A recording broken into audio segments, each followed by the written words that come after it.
வந்துடுற வேகமா ஓடுறா. நிப்பாட்ற class வந்துடுற நிப்பாட்ற.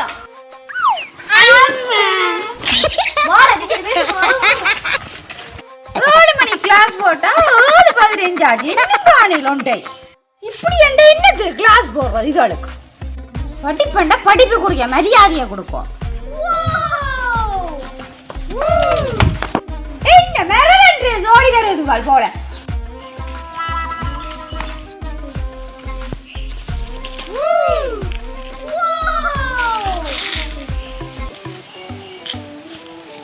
Class அந்த டைமுக்குள்ள வேற சொல்றேன் நான். உங்களுக்கு வர வேலை எனக்கு வேற வேலை இல்லையா? அந்த புத்தகம் டீச்சர் புத்தகம் காப்பி கொண்டு வரல. எனக்கு தெரியும், இப்படித்தான் செய்யுங்க. சரி, எழுதி படிக்காம வாயால மட்டும்